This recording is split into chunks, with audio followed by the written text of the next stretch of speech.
What happens when football gives a player a tournament of a lifetime? When every touch feels destined, every shot feels dangerous, and a nation dare to dream due to the presence of one man. That's exactly what happened in South Africa. South Africa wasn't supposed to be a tournament for Uruguay, and it certainly wasn't supposed to be a tournament for Diego Forlán. The favorites for the tournament were cancelled as Spain, who had recently come back from winning the Euros, Argentina, Germany, France, among others. And the stars for the tournament were Messi, Cristiano Ronaldo, Kaká, and Rooney. But by the end of the tournament, all everybody could talk about was a blonde-headed number 10 for Uruguay who had won the Golden Ball. She scored 5 goals and provided one assist. A player many had written off after his disappointing spell in England. But in this tournament, she played like a man possessed, and that's where we are going to have this debate. Was Diego Forlan's performance in the 2010 World Cup the best by a player to not win the tournament? And was this enough to grant him the title of immortality? Let's get straight into it. Forlan wasn't an overnight success. Football ran in his blood. His father, Pablo Forlan, played for Uruguay in 2 World Cups, including the 1996 FIFA World Cup. His grandfather was also a professional footballer. But Forlan's life was almost changed when tragedy struck. His sister, Alejandra, suffered a tragic accident, and Forlan decided to stay by her side to ensure her rehabilitation process was smooth when he was a teenager. Many people believe this determination is what fueled his desire to in football to become one of the very best.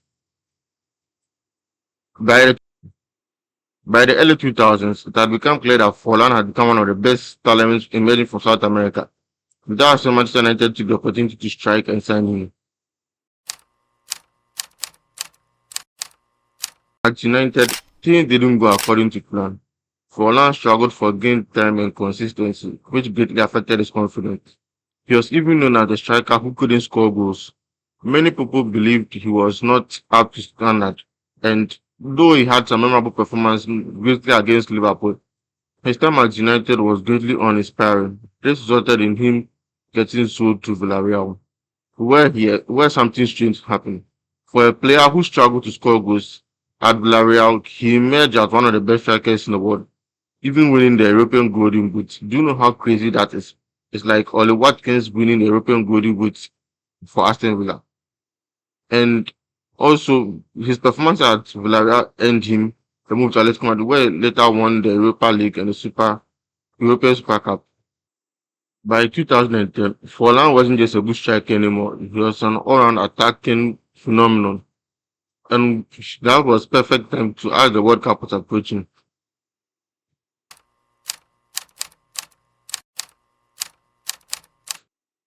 Uruguay entered the pressure with little pressure.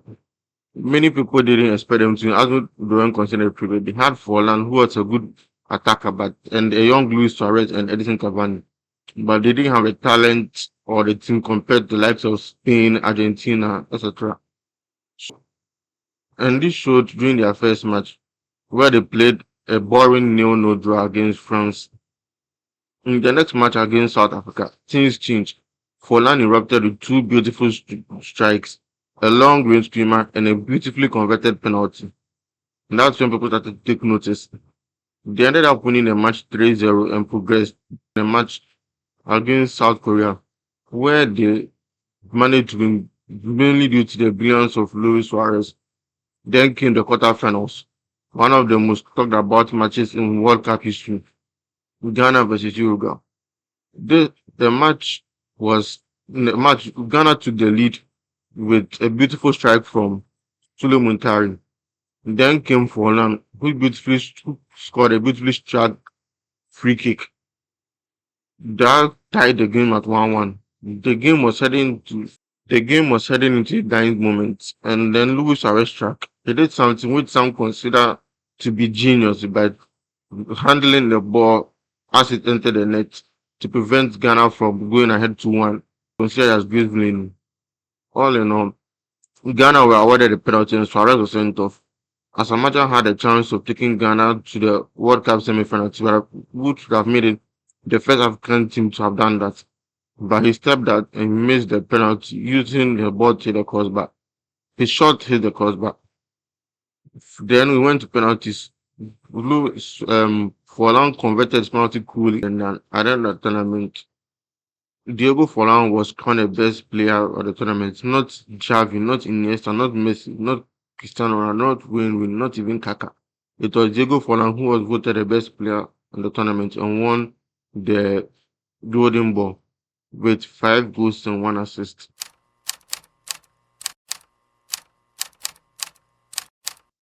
Now, did this performance define his legacy?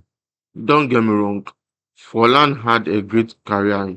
He bounced back from his struggles at Manchester United to win European Golden Boot at Villarreal, win multiple trophies with Atletico Madrid, and also played for Inter Milan. If you had to ask an avid football fan what they remember about the 2010 World Cup, they are likely to tell you about the blonde-headed number 10 who scored a lot of beautiful goals and helped carry his nation almost to the final.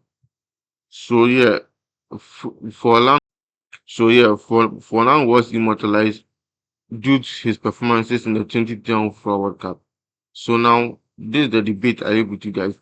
Do you think Forlan would have been talked about in the same way players such as Maradona talked about because of performance 86, Ronaldo in 2002, even Mbappe in 2022, if he had won the World Cup, and even without winning the World Cup, do you think this was one of the best individual performances by a player to win the tournament?